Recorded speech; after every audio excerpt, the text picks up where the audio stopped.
Name's Jack Miller, Staff Sergeant, United States Army, retired, 29th Infantry Division, Europe, World War II. That's the short version they put on the plaque outside the VFW hall. Just a name, a rank, a unit, and a war. Looks clean, respectable. You can fit it on a brass plate and dust it once a month.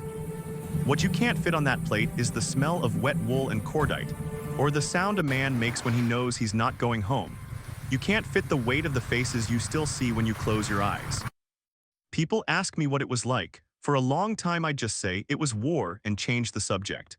But I'm old now and the nights are longer than the days, and I've carried some of these boys on my back for 80 years. I figure I owe them their names again. So I'll tell you my story, not the movie version, not the recruiting poster, just how it was. I grew up in a little town in Ohio. One stoplight, two churches, a high school football field that turned to mud by October. My dad worked at the mill when there was work, and when there wasn't, he'd sit at the kitchen table and roll cigarettes like they were the only thing keeping his hands from shaking. We didn't have much, but nobody I knew did. It was the depression. Being broke was just the water we all swam in. I thought my life would be simple. Graduate high school, get on at the mill, marry a local girl, coach little league someday.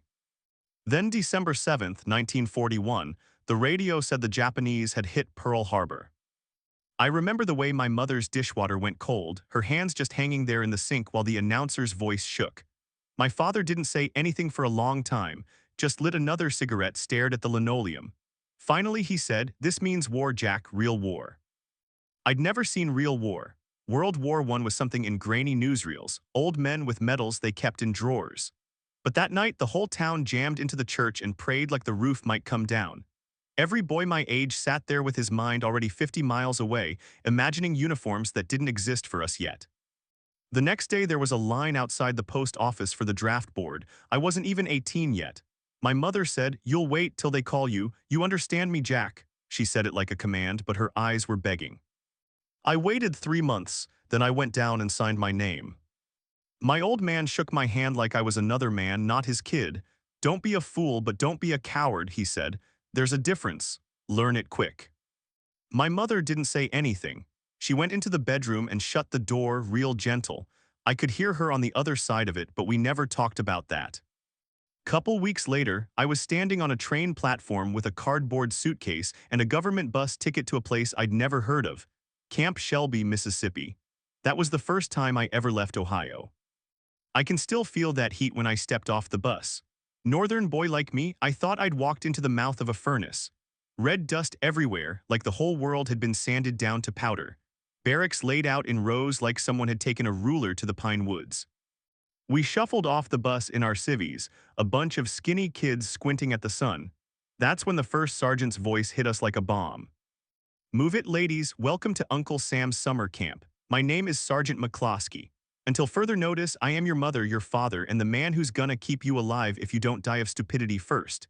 Line up on those chalk marks, shoulder to shoulder. Let's see what America scraped out of the bottom of the barrel." He was short and wide, from Boston by the sound of him, and he looked at us like he'd already seen too many versions of us in cheap suits and nervous smiles. We scrambled to the chalk lines, bumping into each other, dropping bags. He shook his head like the country was doomed. That first day they shaved our heads, took our clothes, issued us uniforms that didn't fit and boots that rubbed blisters the size of quarters on our heels. They gave us serial numbers and shots and a lecture about how we were soldiers now, part of the United States Army, not Mama's boys of Ohio and wherever else we'd crawled in from. That first night, lying on a thin mattress in an open bay barracks with 40 other strangers, the fan chopping hot air into hotter air above us, I felt something I didn't have a name for then. Not fear exactly. It was like standing on a diving board over water you can't see the bottom of. Next bunk over was a kid from Brooklyn named Angelo Russo. He'd been talking nonstop since we got off the truck. Dark hair, fast grin, hands that moved even when his mouth took a breath. "You see the way that sergeant looked at us," he whispered in the dark. "Guy hates us already." "He doesn't have to like us," I said, "just has to know what he's doing." Angelo laughed soft. "Listen to this guy already talking like Patton. What's your name again, farm boy?" Jack Miller." "Okay, Jack Miller from nowhere. Stick by me, you'll be all right. I seen every war movie they ever made. I know how this goes." From the bunk across the aisle, a deep voice said, "You ain't never seen nothing like What's Coming, city boy." That was Sam Walker from Alabama. Tall, shoulders like a doorframe, skin the color of good coffee, eyes that missed nothing. Angelo propped himself up on one elbow. You say something, Dixie. Sam turned his head. Yeah, I said shut up and get some damn sleep. They're gonna make us wish we were dead come morning. He wasn't wrong. They built us from the ground up. We ran until our lungs burned and our legs turned to rubber. We did push-ups in mud, learned to make a bed you could bounce a coin off of, learned to march in step and call cadence until it worked its way into your bones. We learned to strip and reassemble an M1 Garand blindfolded, fingers numb, heart racing because the sergeant was counting off seconds and promising plague and fire if we didn't beat his last platoon's time. The rifle felt wrong in my hands at first. Too heavy, too hard. The first time I squeezed a round off on the firing line, the recoil surprised me, slapped my shoulder like a madman. The smell, burned powder and hot metal, settled into my clothes, my hair, the inside of my nose. Not bad, Miller, said McCloskey, watching my grouping on the paper target. You boys hunt out there in Ohio. Sometimes, Sarge, not much game, though.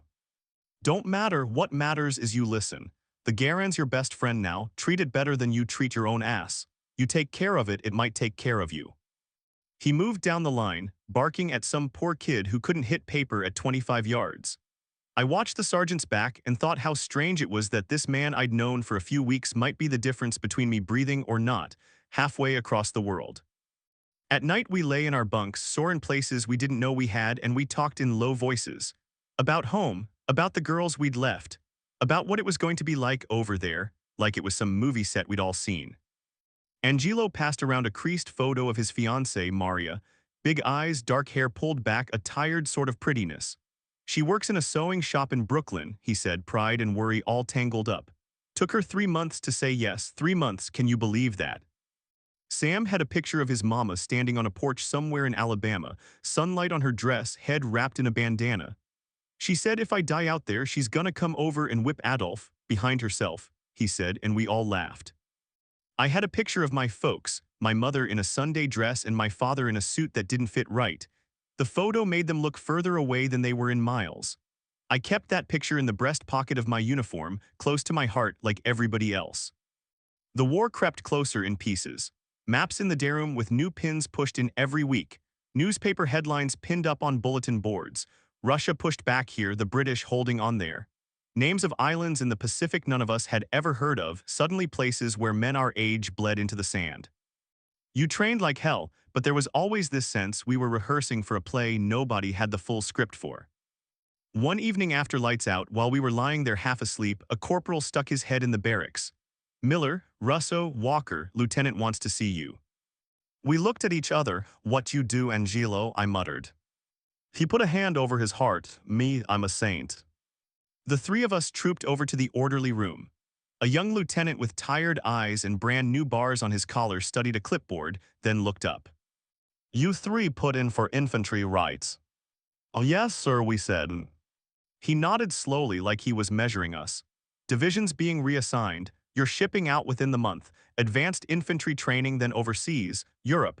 You boys are going to be in the first wave of whatever comes next. I looked at the wall behind him at a map of France and Germany with colored lines tangled across it. I remember thinking how neat it all looked with pins and string. Clean, easy to erase. We walked back to the barracks quiet, the night air thick and humming with bugs. Angelo finally said, first wave, hear that, they must think we're special. Sam grunted, we're warm bodies, that's all. I didn't say anything. I was thinking about my mother washing dishes, my father's hand on my shoulder. I was thinking, this is real now. Camp life turned sharper after that. They ran us harder. Live fire exercises, crawling under barbed wire while machine guns cracked overhead. The first time I felt real fear in the army was not on a battlefield. It was under that wire, my face in the mud, the sound of rounds snapping over my helmet, and this crazy thought in my head, what if someone trips, what if somebody aims too low?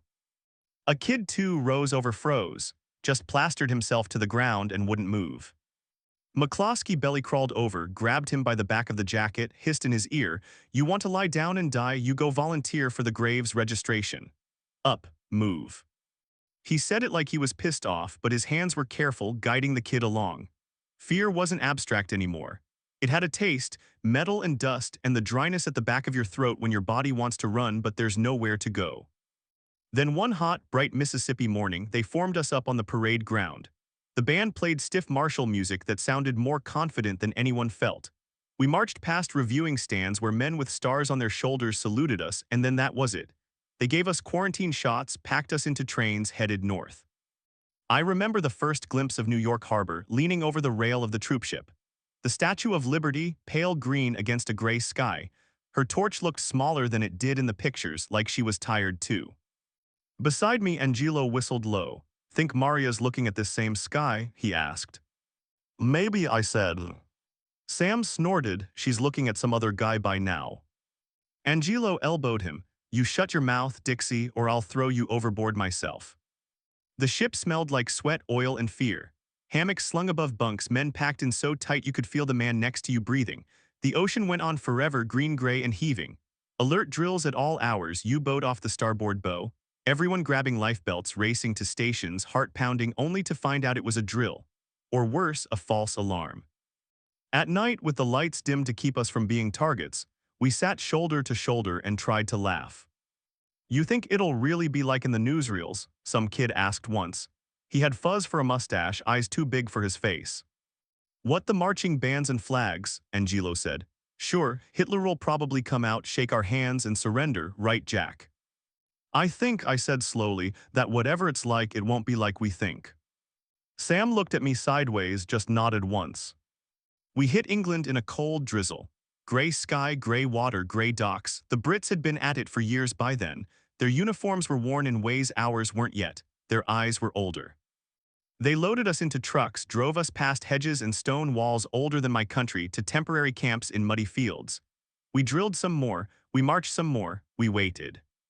Waiting is its own kind of war. You stand in chow lines, you clean weapons that are already clean, you write letters home that say everything except "I'm scared." You hear rumors, big invasion coming any day now, across the channel, into Fortress Europe. Some of us tried to guess the exact date like it was a football pool. One night, sitting on my bunk in a Quonset hut that rattled every time the wind got ambitious, I got a letter from my mother. Thin paper, thick words. "Your cousin Eddie was killed in the Pacific," she wrote. "We got the telegram. Your aunt is staying with us for a while. Your father goes quiet more than he speaks these days. He's proud of you, I am too. But sometimes when I wake up, I forget you're gone and I call your name like you're in the next room." I folded that letter very carefully, put it with the photo of them. Angelo pretended not to watch me, but he did. "You okay, farm boy?" he asked finally. "Yeah," I said. "No," I shook my head. "I don't know." He clapped a hand on my shoulder. "You'll be fine. We're all coming back. You, me, Dixie. We'll walk into Brooklyn together like conquering heroes, you'll see." From his bunk, Sam said, "Don't make promises you can't keep, Russo." Angelo tossed a rolled-up sock at him. "I promise I'm gonna come back and eat your mama's cooking walker." Sam caught the sock and smiled. "For real? That you might." The night before we shipped across the channel, they briefed us in a big drafty tent that smelled like wet wool and coffee. An officer stood in front of a canvas wall with a map pinned to it. We sat on ammo boxes and folding chairs, some of us on the ground. "Listen up," he said. "You've been training for this for over a year. This is the real thing. We're going to land in Normandy. Code name, Operation Neptune, part of the larger Operation Overlord, multiple beaches. Your Division 29th will land on one of them, Omaha." He tapped the map, a coastline, little arrows pushing in. "You'll hit the beach under fire. There will be obstacles, mines, barbed wire. The Krauts have had 4 years to get ready for this.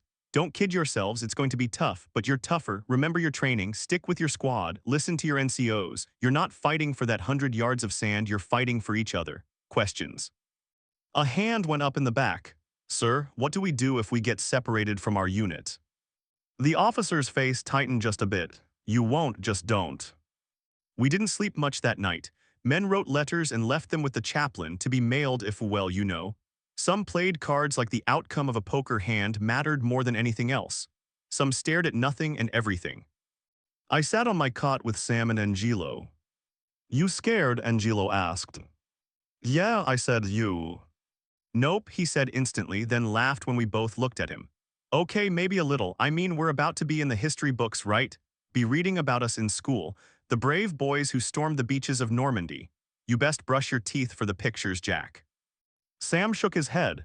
"History books don't put our names in, city boy. They just say casualties." Then Angelo said quietly, I guess we remember each other, so we don't get lost. We loaded onto the ships in the dark, weighed down with gear, rifle, ammo, grenades, entrenching tool, packs that felt twice as heavy as they had in training. The channel was rough that night, gray water tossing our landing craft like toys. The air stank of diesel, vomit, and nerves. Men threw up on their boots on each other on the deck. Some prayed, some cursed, some did both. I remember looking out at the black water, barely seeing the shapes of other boats climbing and dropping with the waves, and thinking, somewhere over there, a boy my age in a German uniform is doing the exact same thing, only he's waiting for us. Dawn came slow, the sky turning from black to bruised purple to a flat, cold gray. And then we saw the coast. It didn't look like much, just distant cliffs and a strip of pale sand. Smoke already rolling up from parts of it where the Navy had been softening things up. 30 seconds, someone yelled, the coxswain. His voice sounded like it was coming through cotton. We were packed into that Higgins boat so tight I could feel Angelo's elbow jammed into my ribs, Sam's breath on the back of my neck. Water sloshed around our boots. Machine gun fire clattered somewhere far off, then closer. Keep your heads down, the coxswain screamed.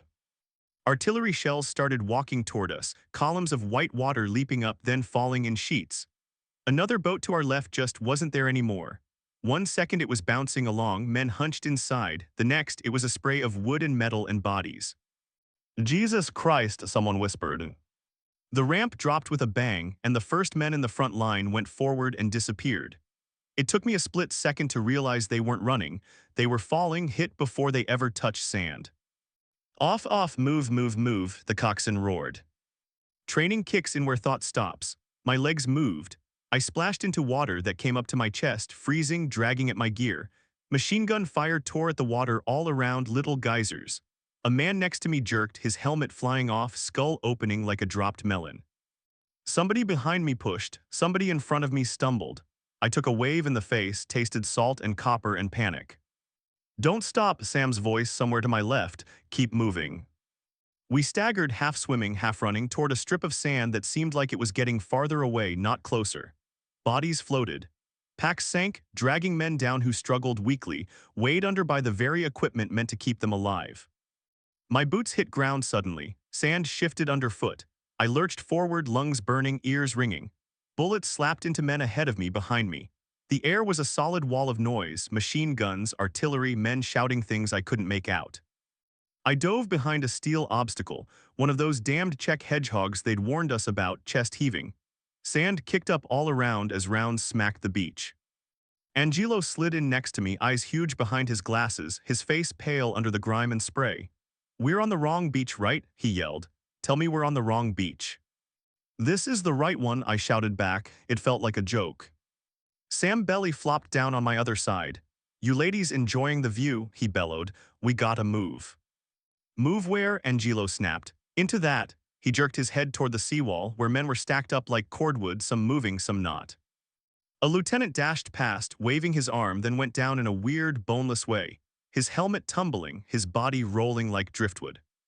There are moments when the mind tries to split in two, one part screaming, run, go back, get off this beach, and the other part trained and drilled and hollowed out by orders saying forward. The forward part won. On my go, I heard myself yell like it was somebody else. We sprint for that log pole ready. Hell no, Angelo shouted. Go, I roared, and I was up and running, sand pulling at my boots, the world narrowing down to the upturned log and scraps of assaulted earth ahead. The air around me snapped and hissed. Someone tackled me from behind and we hit the ground hard, a mortar whistle screaming overhead, then the world turned white and brown and sound disappeared for a heartbeat. When my hearing came back, it was through a high-pitched whine. My mouth was full of sand. I rolled over. The man who'd hit me, some kid I recognized from Camp Shelby but never knew his name, was behind me, half his back opened up like clay slammed with a hammer. He'd knocked me down and taken whatever hit would have had my name on it. I stared for maybe a second, maybe a year, then Sam was there hauling at my webbing. Up, Jack, come on, move your ass. We made it to the log pole in a zigzag that felt more like falling than running. Angelo dove in beside us, cursing in English and Italian both. We inched up the beach that way, a few yards at a time, from obstacle to crater to corpse, until we jammed against the bottom of a low bluff. Men huddled there, panting, eyes wild, officers dead, NCOs dead, radios in pieces. The plans we'd rehearsed 100 times in England didn't mean anything here. Somebody yelled, "We're pinned, we can't stay here." Somebody else yelled, "We gotta pull back."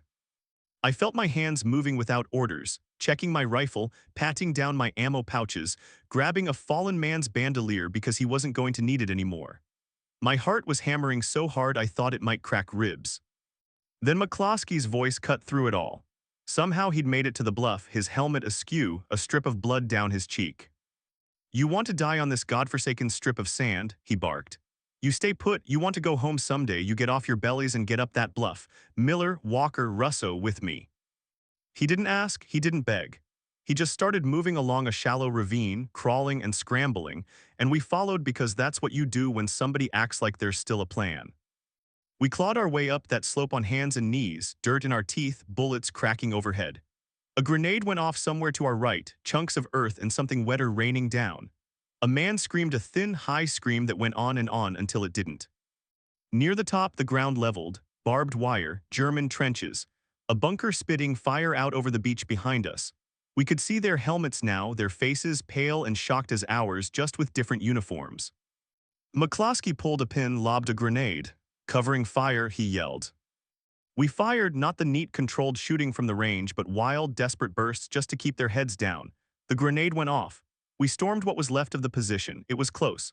Too close. The kind of close where you see the surprise in a man's eyes when you ram a bayonet into him and you realize he's just a kid with a mustache and his fingers claw at your jacket like he wants to ask you something, but he can't. We took that trench, then the next. We cleared a path inland, one small bloody slice at a time. By the time they told us the beachhead was secure, the word secure had lost all meaning. When the shooting died down that first evening, the sand was chewed up into something unrecognizable. Littered with equipment, shell casings, body parts, life. The tide was starting to come in, and with it, it took the boys who hadn't made it quite to shore. Someone handed me a shovel, and we started digging shallow graves for the ones we couldn't tag and send back yet. We worked until the stars came out, until our hands blistered and bled. I remember Angelo staring out at the water, his helmet off, hair plastered to his head with sweat and spray. "You all right?" I asked. He laughed a small, broken laugh. That was the easy part, right? I didn't answer, I didn't know. Normandy wasn't just D-Day.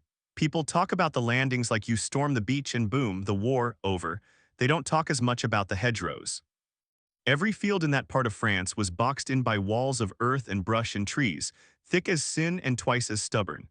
We'd be marching through what looked like a quiet country lane, and then suddenly all hell would open up from 50 yards away, from behind a wall you couldn't see past. The days blurred, advance 20 yards, take cover, call artillery. Pray it landed where it was meant to, move up again. We lived in our clothes, in our boots, in mud. We smelled like wet dog, gunpowder, and fear. We lost McCloskey about a week in. Mortar round caught him square. 1 second he was yelling about spacing, and the next there was just a hole where he'd been.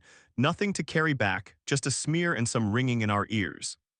The lieutenant looked around at us after we'd scraped what we could into the crater. "Miller," he said, "you're squad leader now."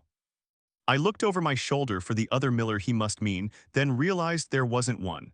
Just me. 20 years old, half my friends dead, and suddenly everything I said mattered in ways I'd never asked for. "Why, yes, sir," I stammered. He clapped my shoulder like he was passing a baton and moved on. That night, under a leaky canvas pulled over a shallow slit trench, Sam lit a cigarette with hands that didn't seem to shake. "You all right, Sarge?" he said, putting a weight on the title that was half respect, half challenge. "Don't call me that," I muttered. "I'm just—" "You're the one they picked," Angelo said. "Means something." "Means I gotta get you idiots home," I said, trying to make it a joke and failing. Sam blew smoke toward the low, damp roof. "Just remember this, sometimes being in charge means you send people to die for everyone else to live. That's the job." "And how the hell do you sleep after that?" I asked. He looked at me. "You don't, not really." We pushed through Normandy, yard by yard. We took a little French village. I don't remember its name, just that it had a stone church with a bell that never rang the whole time we were there. The Germans had turned it into an observation post. We had orders, take it. We moved in at dawn, fog hanging low, our boots silent on the wet cobblestones. The first shots echoed off stone. Somewhere a dog barked. Somewhere a baby started crying and didn't stop. We cornered a German squad in a narrow alley. They were as scared as we were. One of them, blonde, soft-bearded, dropped his weapon and held up his hands, eyes huge. "He's mine," shouted Private Klein, a boy from Chicago who'd lost a brother in North Africa. His hands were shaking so bad I thought he might drop his rifle. "Klein, stand down," I ordered. "We're taking prisoners." "He killed Eddie," Klein screamed, though he had no way of knowing that. They all did. His finger tightened on the trigger. For a second, I thought I was about to watch him shoot an unarmed man in cold blood. Sam stepped in fast, knocked Klein's rifle up so the bullet went into the wall. Chips of stone rained down. "Klein," I said sharply, "look at me." He did, breaths coming in ragged gasps. "You fire on an unarmed prisoner, I'll throw you to the Krauts myself. You understand me?" Tears spilled over his lower lids. He nodded once, shoulders slumping, rage draining out and leaving hollow exhaustion. We tied the German's hands, marched him back. He couldn't have been more than 17. He looked at me with this mixture of relief and humiliation. He said something in German I didn't catch. Our interpreter mumbled, he says, "Thank you, I thought I was already dead." I nodded stiffly. War's a strange thing. You spend all day trying to kill each other, and then for a second you look into someone's eyes and realize you could have been them if you'd been born a couple 100 miles east. The next day, artillery came in on the village. Friendly fire, they called it later because it was ours, doesn't make the shrapnel any kinder. A shell hit that same church, brought the bell crashing down. The sound it made was nothing like a bell. It was like the world coughing up blood. One of the fragments took the German prisoner in the chest as we were moving him. He was dead before he hit the ground. Angelo looked at him, then at me. "Guess he was right the first time," he said quietly. "He was already dead." We moved on. By fall, we'd pushed out of Normandy into France proper. Some places we were greeted like liberators. Women hugging us, old men crying, kids running alongside our vehicles, grabbing at our hands. They'd bring out bottles, bread, whatever they had. We'd smile and wave and try to pretend we hadn't shelled houses just like theirs the week before. In one town, a girl maybe 16 slipped a handful of wildflowers into my hand and said, "Merci, monsieur, merci." Her eyes were bright, hopeful, like the world might actually be okay again someday. That night, her house took a hit from German artillery chasing us out. We went back through at dawn. The house was just a pile of stone and smoke. I never knew if she lived.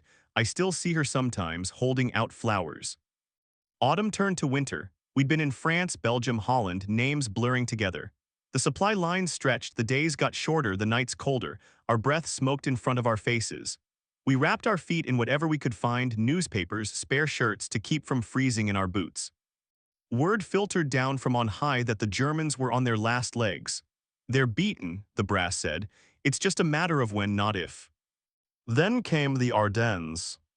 We were supposed to be in a quiet sector, rest, refit, catch our breath before the final push into Germany. "Sit in the woods, look at the pretty snow," someone joked. If you've never been in a forest in winter, you might think it's peaceful. It is. Sound travels weird, trees creak like they're whispering.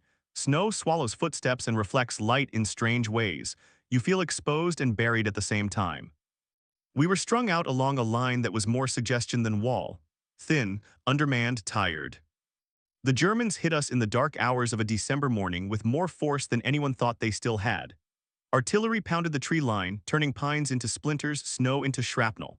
Men woke up into a nightmare, shells walking up and down our positions, radios crackling nonsense, orders and screams getting tangled.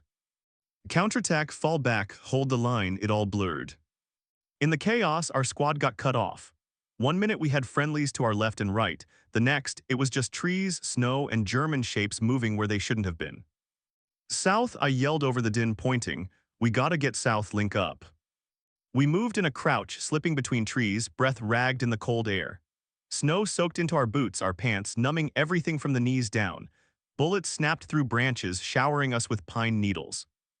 We stumbled into a small clearing, and that's when the machine gun opened up. It was dug into the far side of the clearing, muzzle flashes like tiny suns in the snowdark.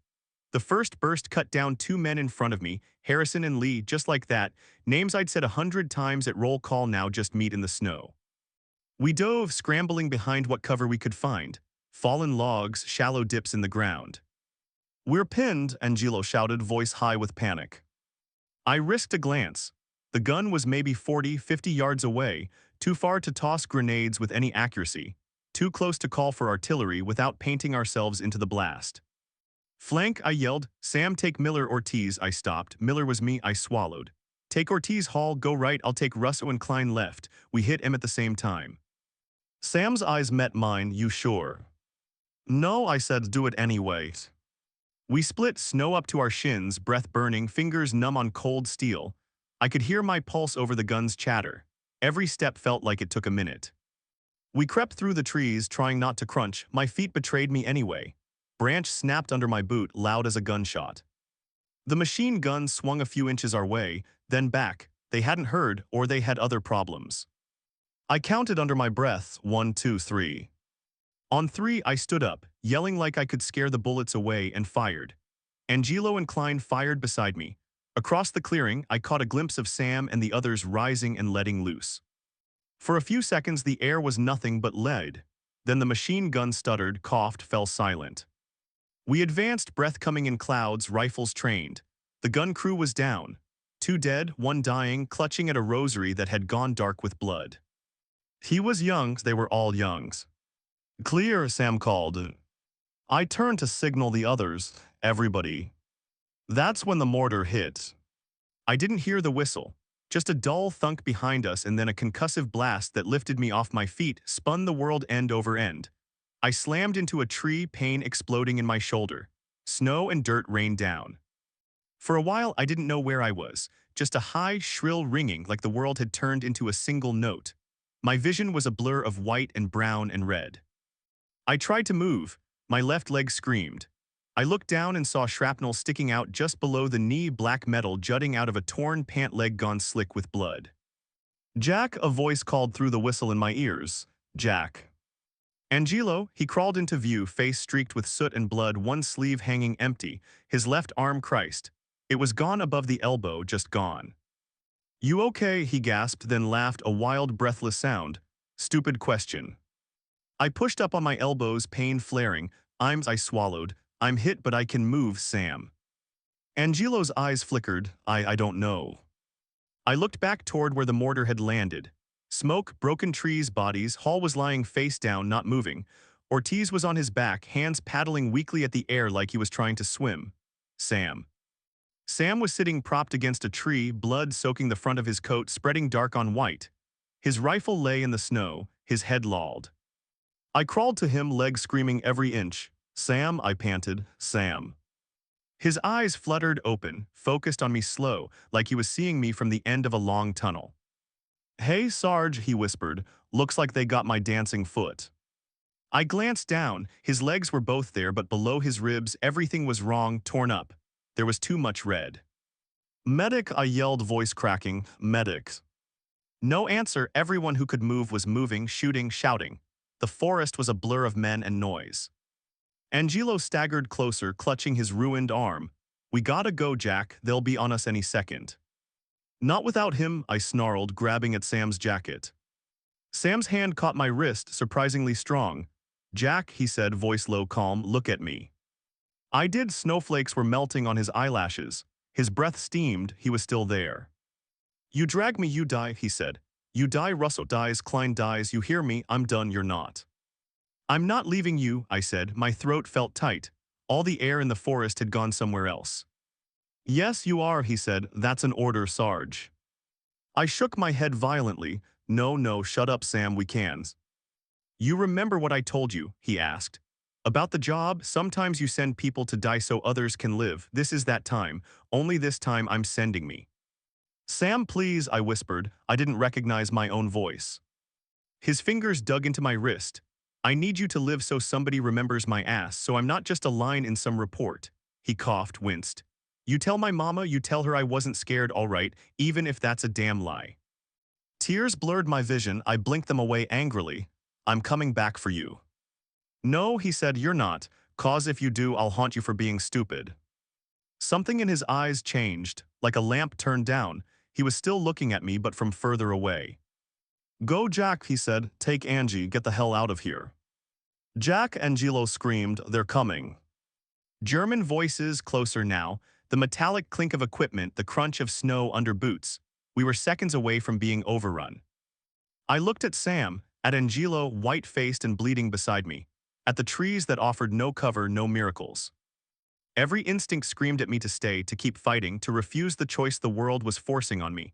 But under it all, a colder voice, a voice I'd heard too many times since Normandy, was saying, if you try to haul him, you'll all die here. If you leave him, at least two of you might not. I made a choice. I grabbed Angelo by the belt, slung his good arm over my shoulders. Pain shot up my leg like fire.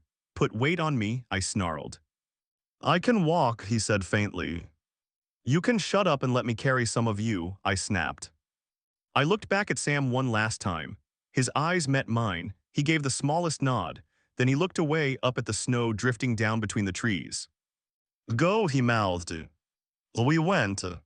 We stumbled through the forest, half running, half falling, bullets snapping past, men shouting in German behind us. My leg wanted to give out. My lungs burned. The world narrowed to one step, then the next, then the next. At some point, we crashed into a shallow ravine and tumbled down it. I lost my grip on Angelo. We slid in a tangle of limbs and equipment, finally coming to rest in icy mud.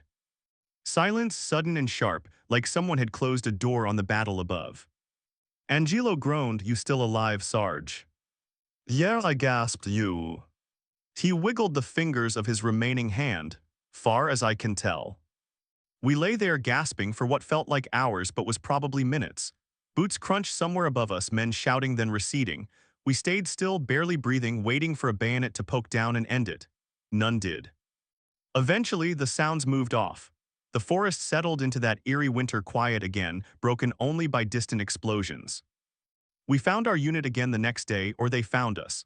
I don't remember the details, just faces blurred by exhaustion, a medic cursing softly as he bandaged my leg, morphine like a warm river sliding through my veins. They put Angelo on a stretcher.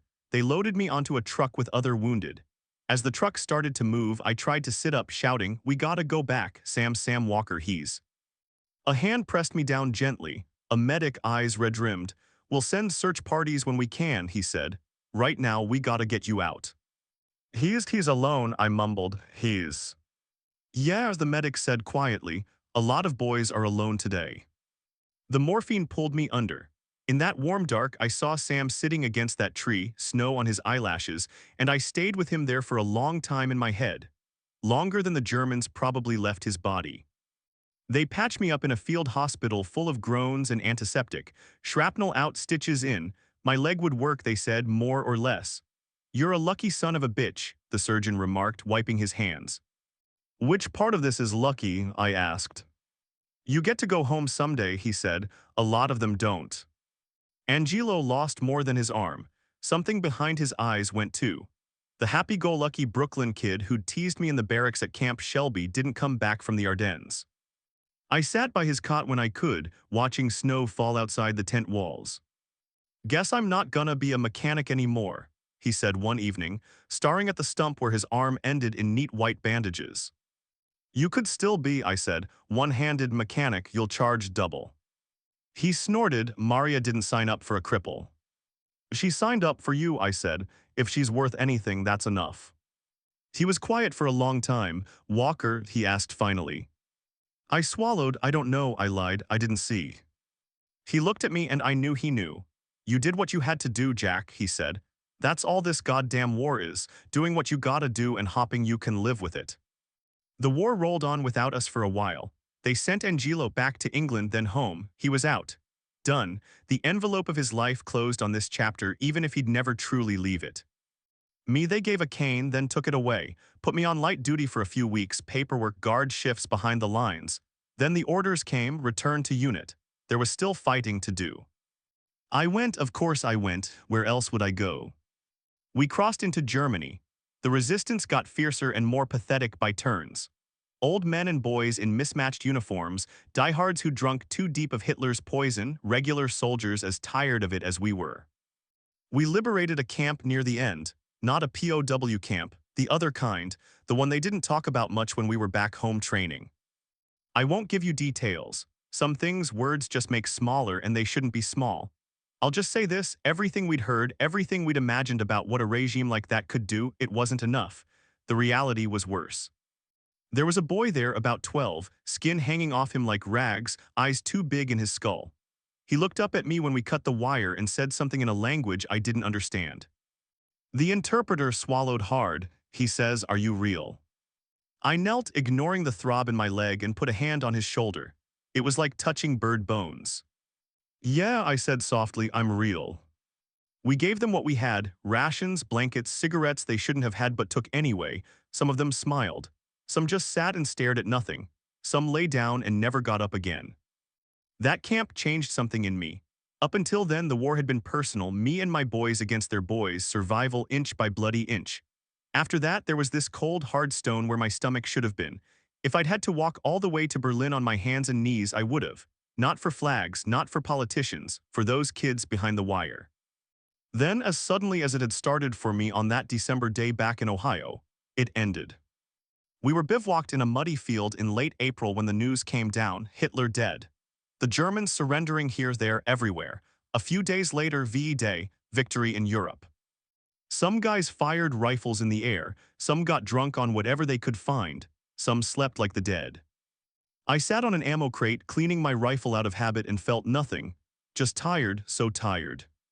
"Smile, Sarge," said a kid who joined us as a replacement back in February. "We won." "Yeah," I said, "we did." He moved on. I stared at the mud at my feet. Names scrolled through my head like a list I couldn't stop reading. McCloskey, Harrison, Lee, Ortiz, Hall, Klein, who'd caught a sniper's bullet outside some nameless village. Sam Walker.